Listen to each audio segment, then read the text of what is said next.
Hey everybody, welcome back to Tim Travels. I'm your host Terry. So I don't know what I'm gonna do this weekend. It's Halloween, but I don't know what I'm doing this weekend because Iowa's not playing. Actually, I'll still probably watch a bunch of college football.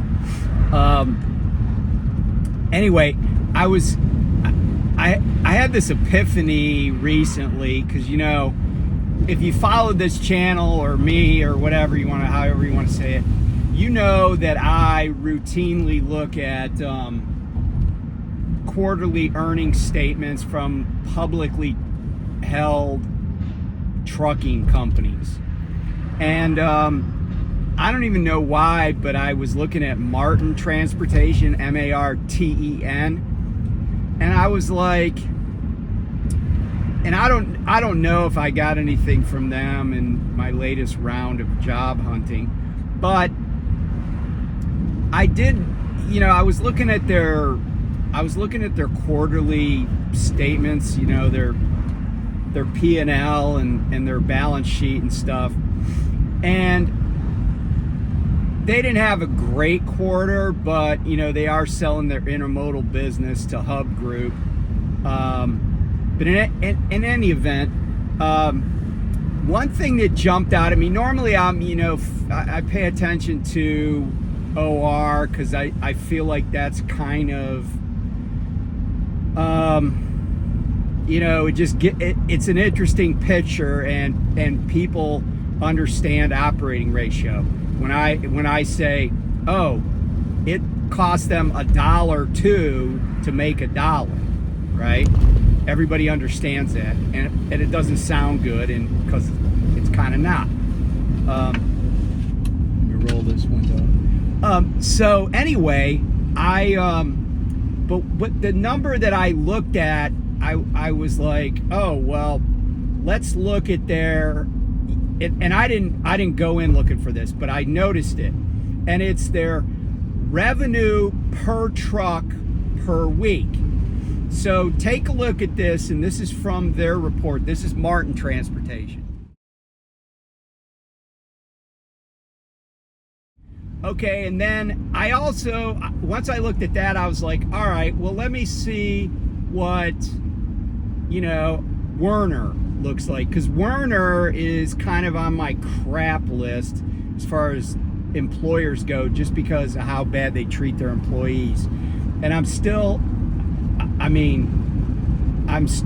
conceptually angry about the fact that they cut their contribution to zero for 401k plans, but raised their dividend.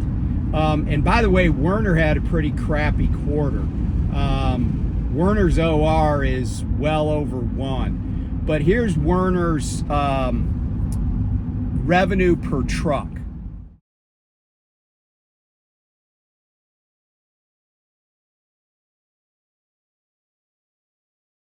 Now you can see that both of these companies have revenue per truck per week over $4,000, like $4,400, $4,200.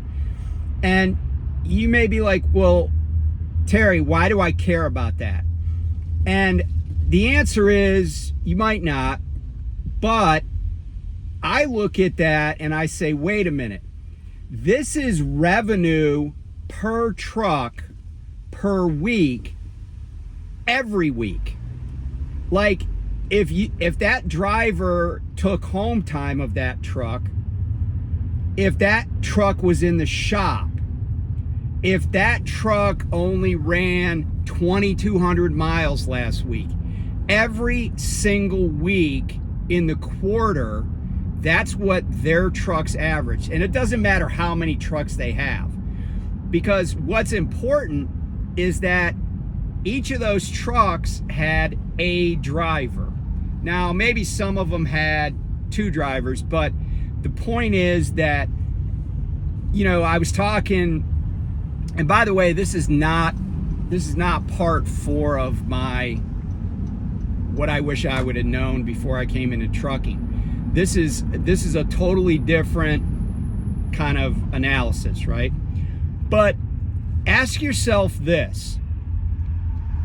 When a company is averaging $4,400 in revenue per week, every week, you know, but they're only paying their drivers, like, I don't know what Werner pays its drivers, but I guarantee some of them are only making like 50 cents a mile. And the reason I know that or say that is because back in like the Christmas of 2020, I was picking up a load at a charity in the Denver area. And parked beside me was this gal who was also picking up from the same charity. And these were basically like Christmas care packages for kids. I took mine to the Pine Ridge Indian Reservation in South Dakota. She was taking hers down to like the Mexican border. So I don't know exactly what happened. But anyway, but she told me she was making at that time, and she was by herself. She wasn't in training. She was by herself, and she was making like 38 cents a mile. But this is, you know, so it wouldn't shock me there are drivers making like 50 cents a mile at Werner. And, you know, Martin pays a little bit more, but think about this for a second. Supposing for a moment that a truck ran, we'll pick a number, 2,500 miles, and they were paying the driver 2,500 miles in a week. They were paying the driver 70 cents a mile, which is dang near, you know, like LTL mileage or LTL pay. 70 cents a mile. That would mean that the gross pay of the driver would be $1,650 if my math is right, because 70 times 2,000 is going to be 1,400 plus 500, so that's going to be another 350. So 1,750. 1,750 if they're paying 70 cents a mile. But that still leaves a substantial profit margin. Now, I will say that they also have to pay some matching tax. They have to pay unemployment insurance. They have to pay workers' comp. So and you know, maybe there's a contribution to their crappy healthcare program, but I don't know. I mean, I look at Werner, and they did away with their match for 401k, so it wouldn't shock me that they don't pay anything of the healthcare, you know, and I don't know that, but it wouldn't shock me.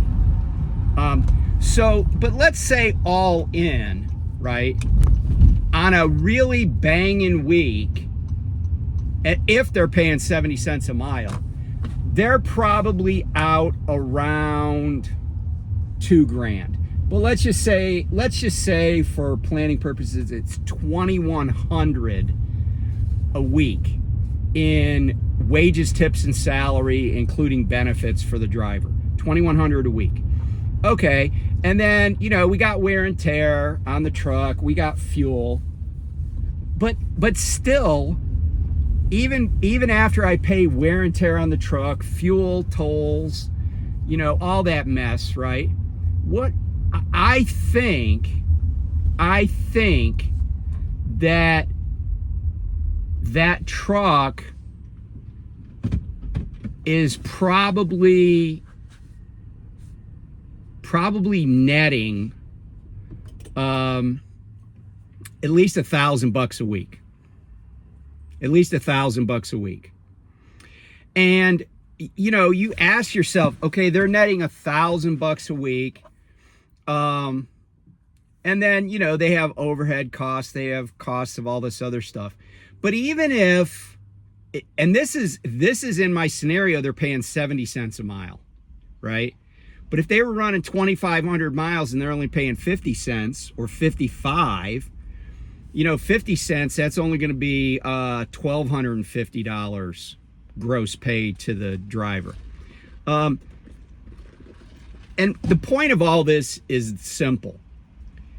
even though we are still in a freight recession, even though Werner did not have a good quarter, I don't really think Martin had a good quarter in terms of truckload segment. And by the way, a lot of these trucking companies, when they do their OR, they have their OR of their brokerage. And I'm just like, that's not, who cares? Who cares, right? Brokerage is like a computer and a couple of people, it's not a lot. But anyway, one of the things that I think is that, wages have not gone up. Even when things were like really good, the only reason wages went up for truckers is that they just couldn't get enough people. But all these big publicly traded trucking companies, the PAMs of the world, the US Expresses of the world, the Werners of the world, JB Hunt, Schneider, all them, they're the ones that drove up the amount of capacity that's in the industry, which keeps wages low and or stagnant. So the next time that you go to a trucking company and they're like, yeah, after you stay here we'll start you out at 52 cents a mile, but after you stay here for a year, we'll give you 53 cents a mile. And then the following year, we'll give you 54 cents a mile. And that's going to top out, because even at that company, no one's making 70 cents a mile that's OTR, right? Even though they could easily pay that and still make a profit. But these are greedy people. Remember what I told you about Werner, how they said, we're not going to match any of our lowly employees' 401k. We're not going to match jack. But to our really wealthy shareholders and corporate officers, Derek Leathers, that's his real name, we're going to increase our dividend. And to add insult to injury, we're going to announce both of those things on the exact same day. We're going to announce screwing over our hardest working people, our profit centers, and we're going to announce enriching people that are already very, very rich. So, I can't see what Prime's making per truck. I can't see what Western Express is making per truck. But you can bet this. If I looked at all the publicly traded companies and I did apples to apples comparison, I bet you that most of them have revenue per truck per week that is within, a few $100s. Like, there's not going to be somebody that's like $3,000 more or $3,000 less than another company. That's just not going to happen unless there's some weird outlier. But, across the board, you're going to see similar numbers. And so when you look at these companies and they're like, oh yeah, we pay, I think I was talking about national carriers. They're like, oh, we pay 50 to 58 cents a mile. I was like, oh, I have over 6 years of experience. How much would I start at? 50 cents a mile. Like, I'm pretty sure it would take me 8 years to get to 58 cents a mile, right? They have unreasonably low wages to begin with, and then you incrementally go up and you still have unreasonably low wages, because by the time you get out in the out years, that penny, and just keep this in mind, right? A penny on 50 cents a mile is 2%. That's a 2% pay increase. What's the rate of inflation right now? I guarantee it's a little more than 2%. But every year beyond that, it's less than 2%, right? That's how math works. Because 1 penny on 51 cents is going to be something less than 2%. 1 penny on 56 cents is going to be something more or less, if that makes sense, than 2%. See where I'm going with this? 2% is chump change in terms of a pay raise. But that's how these companies roll. So if you're new to the industry and look, I know people come into this industry and they change their lives, right? Because if you are only making $26,000 a year as the shift manager at Wendy's, and you come in and now you're making, say, $50,000 a year, it might not bother you that you're away from home all the time, right? Because you basically doubled your wages. But I just want people to, and by the way, I'm part of this, I've done this, right? I've worked in trucking. But I think it's important for us to understand. I think it's important for worker bees to understand how much they're getting shortchanged. And, you could say, well, if you want to, if you don't like it, then start your own trucking company. And, that's a fair answer.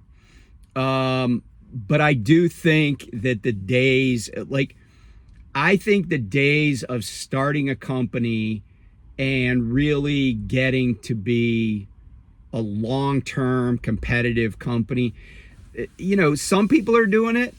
Somebody brought up Super Ego the other day, but Super Ego, they've been sued for cheating their drivers, cheating their contractors. One company that might be doing it is GP Transco. The ratings of the company have gone down as they've gotten older. That's just more data, right? If you look at like Indeed or Glassdoor or something. But I still, but they might still be that kind of unicorn that started up and figured out a model to compete with the biggest trucking companies out there. But the problem is the biggest trucking companies are already way more diversified. They have intermodal, they have brokerage, they have everything that, they're still controlling a huge chunk of the industry, and they're still suppressing driver pay. And if you're out there and you're making 68 cents a mile, 70 cents a mile running OTR, not LTL, that's cool. And please put in the comments who you work for and how long you've been there, because that's the other piece too. I think somebody, I met a guy at Grand Island Express, and he was like the most senior driver at the company, and he'd been there forever, and he was making good money. I think he said he was making over 60 cents a mile, like maybe 66 or something. And I was like, that's cool. But that dude paid his dues, and he didn't even care that much for the company. I did a video about this a while ago. He was like, yeah, I don't like, they have driver facing cameras, they don't have PC, blah blah blah. Like, he was just kind of circumspect about it, but he was making decent money. So anyway, just some food for thought, and I'll talk to you guys soon. Happy Halloween.